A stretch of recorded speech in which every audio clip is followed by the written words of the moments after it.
I'm a big fan of Audis, but the fan on this Audi runs all the time. Always. Let's find out what's wrong with this thing. Let's get started.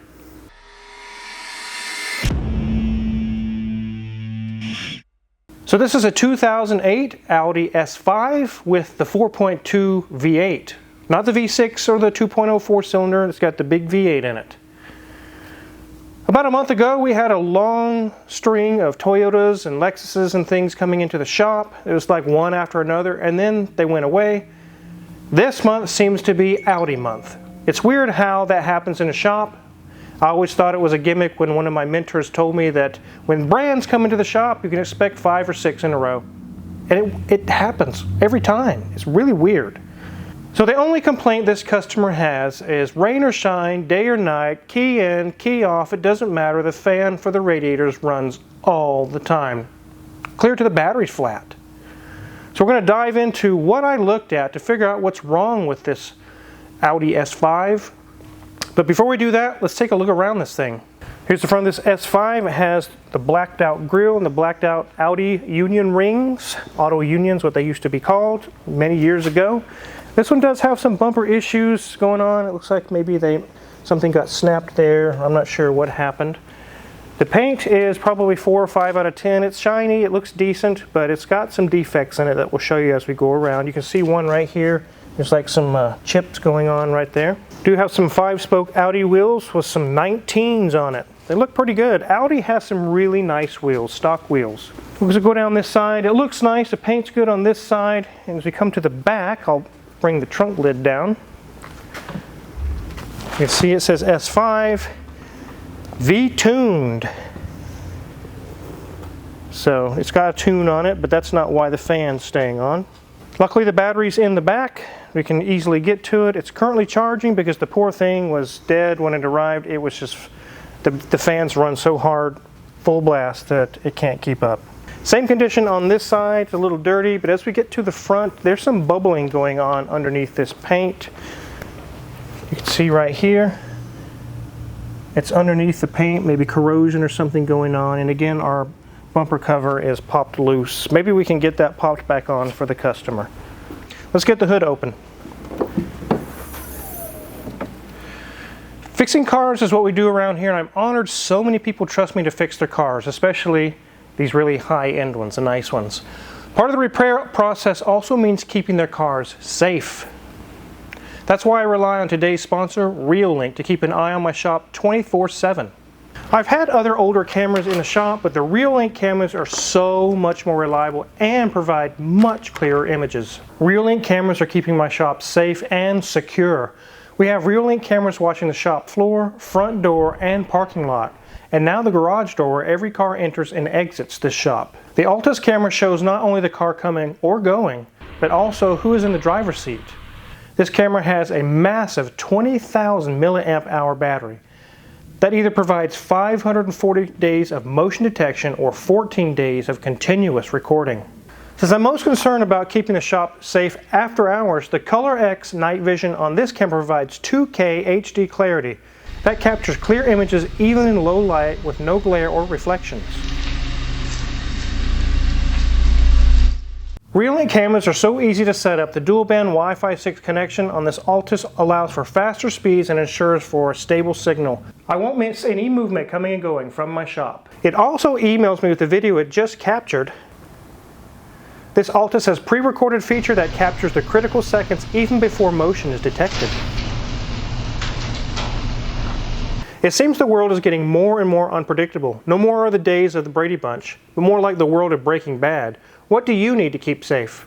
I'd like you to consider RealLink. They have been providing security for 16 years. This Altus, anytime, anywhere, take control of anything. Let the powerful eye of Tiresias protect everything for you. Click the link to purchase now. Now is a great time to check it out with RealLink's 16th anniversary sale happening this month. Now back to this Audi S5.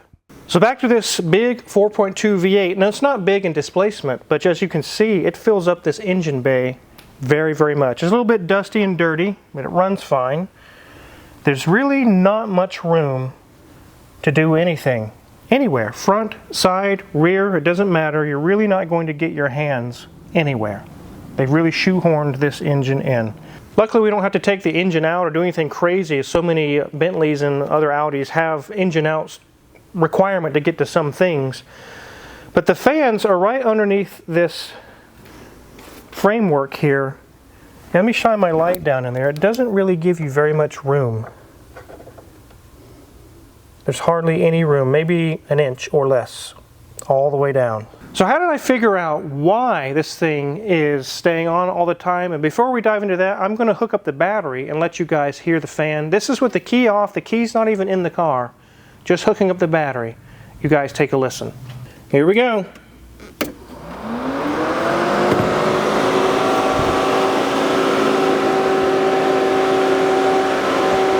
So that's what this car does all the time, all day, every day. The fan just runs constantly.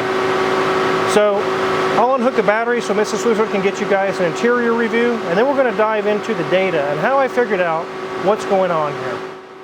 So here we have the S5's gauge cluster, and I would love to show you some of the things that, like the miles and maybe the gauge is illuminated, but I can't because the wizard just unplugged the battery. So live in mystery on what they look like, or look at another video on an S5, but it has 120,000 miles on it. And in here, just like the outside, it's a little dusty, but there's no cracks, nothing going on. It's all looking pretty nice, nothing that a microfiber cloth couldn't take care of. It says Quattro right there on our dash.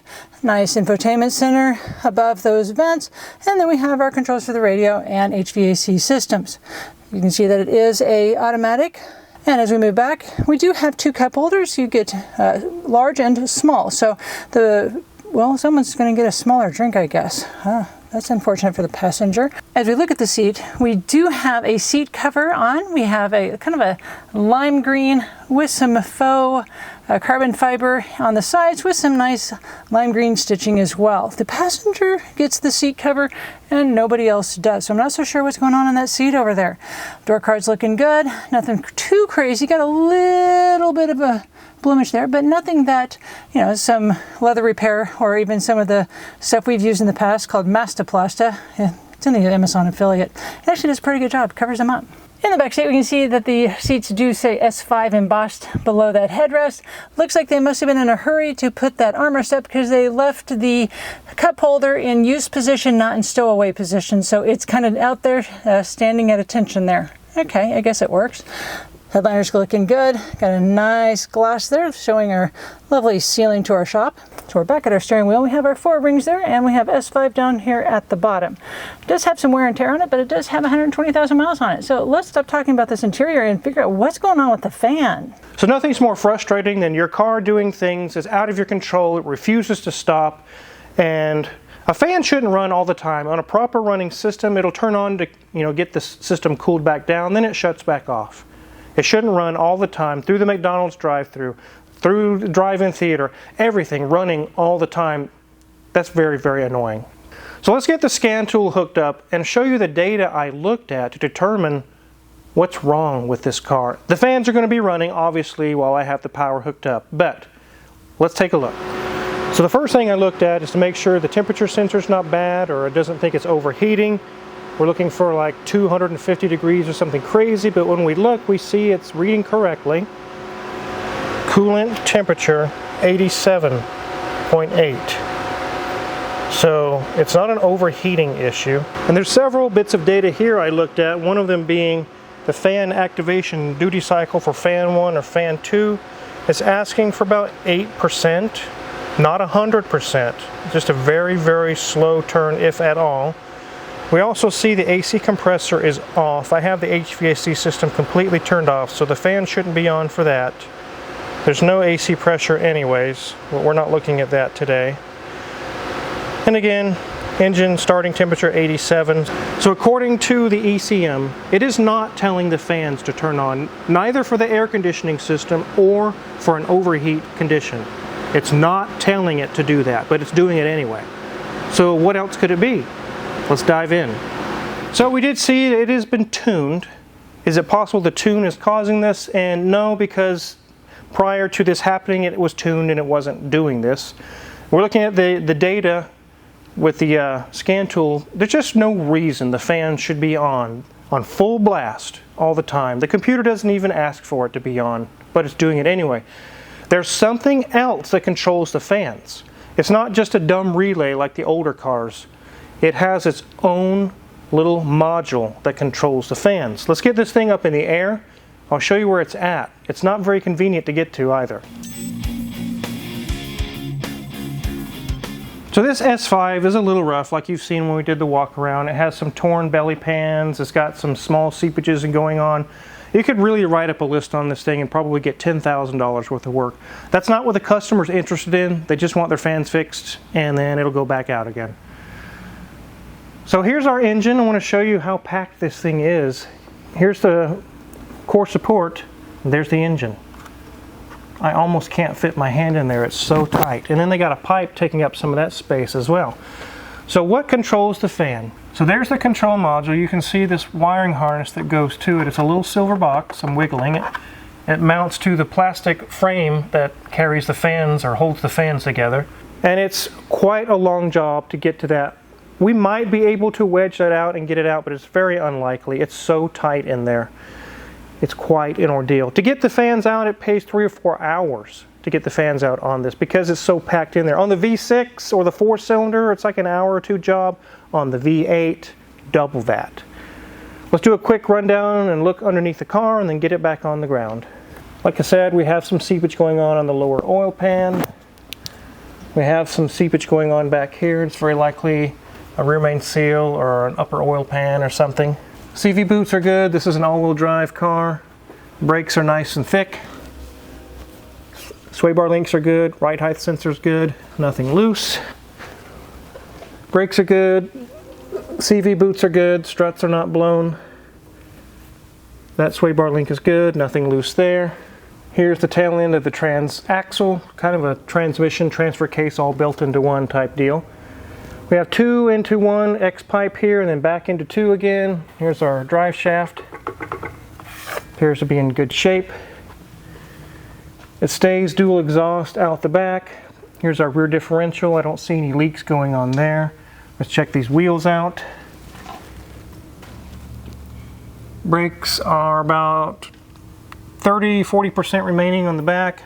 Nothing loose there. Shock's not blown out. Sway bar link is good. CV boot is good there. CV boot is good here. All the CV boots appear to be in good shape. This shock is just starting to show some seepage here. You can see up top it's starting to show some oil seepage, which these shocks in the back are probably at the end of their life. Sway bar link is not loose. Wheel is not loose. And it looks like it has some custom exhaust. There's no mufflers or anything here. It's just a straight pipe for some loud sounds. Let's get this thing back on the ground. So it definitely needs that fan control module. I was thinking it was 50 or 100 bucks or something. It can't be that expensive. And I went to FCP Euro and also checked several other places. No matter who you go with to get the good quality brand, OEM's level of quality, it's $400. Some places it was $500. They do sell some cheap Chinese knockoffs for 150 bucks. I'm not putting that on here because you know 3 months from now it'll be doing the same thing again, or that the fans won't even turn on at all. And we will have saved no money really at all. Then we got the labor. It's going to be quite expensive to get this replaced. We already called the customer and they said, if it ends up taking you to 3 or 4 hours, go ahead, whatever. I can't drive it that way, so let's go for it. So we got to go ahead to get it fixed. I want to show you some data, how I figured out that the computer is not asking those fans to come on, but they're coming on anyway. So now we know that that controller is bad. So why did it fail? What happened inside of that little module? It's not simple as relays. It's pulse width modulation, or PWM, and operates at a different way than you would think a normal relay. And it can ramp up or down. It can change the speed of a fan with solid state electronics. It's not just a click on and click off relay. Very likely that solid state, I don't know if it's a transistor or what it is, a chip, has failed in the full position, full on all the time. The only fix is a new module. So we'll get this thing fixed and get it out the door. Their fans won't be running all the time anymore. If you're curious what kind of tools we're going to use to work on this or any other car in the shop, check our Amazon affiliates link in the description below. A lot of the tools we use in the shop are listed for sale there. If you purchase anything, we get a small cut. We really appreciate it. And we have a really full schedule, which means tons of really sweet videos for you guys. Click the subscribe button. Thanks for watching.